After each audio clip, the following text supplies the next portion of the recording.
अंबाला में भारतीय जनता पार्टी के प्रदेश प्रवक्ता परवीन अत्रे ने किसानों के मुद्दे को लेकर प्रेस कॉन्फ्रेंस की और कहा कि किसानों की आय दोगुनी करने के लिए 3 जून को ऑडियंस लाया गया, लेकिन कुछ स्वयंभू नेताओं ने इस राजनीति पर शुरू कर दी गई और भ्रम फैलाया गया। उन्होंने स्पष्ट किया कि तो मंडी बंद होगी, ना ही एमएसपी पर इसका असर होगा। 15 अगस्त को काले झंडे लेकर सरकारी कार्यालयों के गरेव की चेतावनी किसान नेताओं द्वारा किए जाने पर अत्रे ने जवाब देते हुए कहा कि धरना प्रदर्शन करने के लिए साल में 363 दिन हैं, लेकिन 15 अगस्त और 26 जनवरी देश के लिए अहम दिन है। इस दिन ऐसा करना शहीद देशों के लिए किसानों का अपमान करना है। ऐसा बिल्कुल ठीक नहीं है। इस दौरान परवीन अत्रे ने स्वयंभू किसानों नेताओं पर सवाल भी उठाए और 2 अध्यादेश नए थे, 1 अध्यादेश में अमेंडमेंट।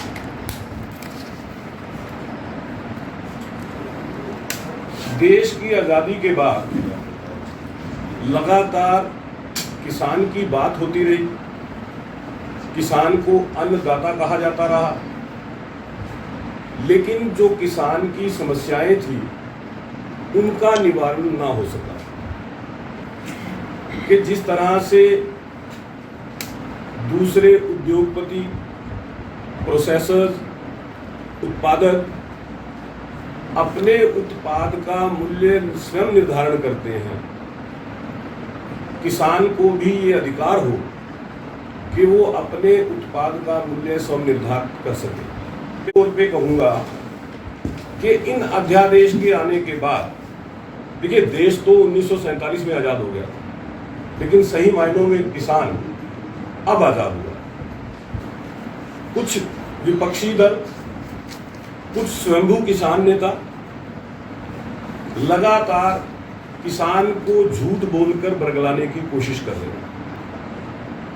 आपने देखा कि अध्यादेशों की जो डिटेल है, अध्यादेशों में जो सरकार ने किसान को सशक्त करने के लिए प्रावधान किए हैं, उन प्रावधानों के अंदर जिन बातों का उल्लेख नहीं भी है, कुछ स्वयंभू किसान नेता अपनी राजनीति चमकाने के लिए या यूं कहिए अपनी राजनीति को बचाने के लिए उन बातों का भी झूठ की तरह लगातार उल्लेख करते हैं।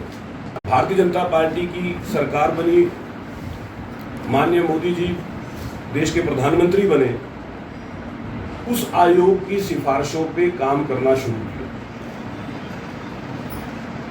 चाहे किसान की सॉइल टेस्टिंग की बात हो, चाहे किसान को क्रेडिट कार्ड की बात हो, चाहे किसान की फसल का दाम 50% लाभ के साथ हो,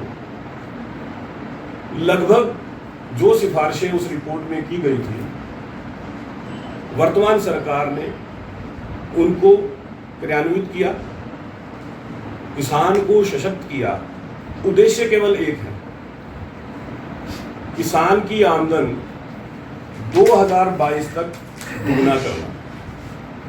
स्वाभाविक है, अगर किसी ऑर्डिनेंस के अंदर नियम बना दिया गया कि आपको 30 दिन के अंदर ये निर्णय करना है और आप वो निर्णय 30 दिन में नहीं करते हो, तो उसके खिलाफ कानूनी प्रावधानों के तहत कार्रवाई स्वाभाविक है। ये तो सर्विस रूल्स के अंदर भी आ जाता है।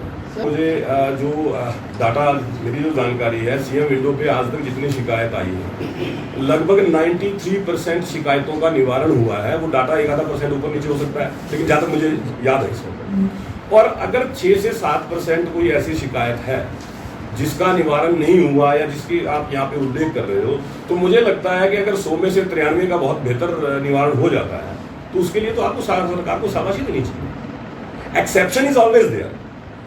बेहतर करने की गुंजाइश हमेशा रहती है। कोई भी आप काम करो, उसको बेहतर करने की गुंजाइश कभी खत्म नहीं होती, और बेटर किया जा सकता है। और लगातार सरकार यही प्रयास कर रही है कि और बेटर किया जाए। अधिकारी ज्यादा जानकारी रखते हैं। अगर आपके सामने इस तरह का कोई मामला आता है या आपकी जानकारी में ऐसा कोई विषय आता है, तो सीएम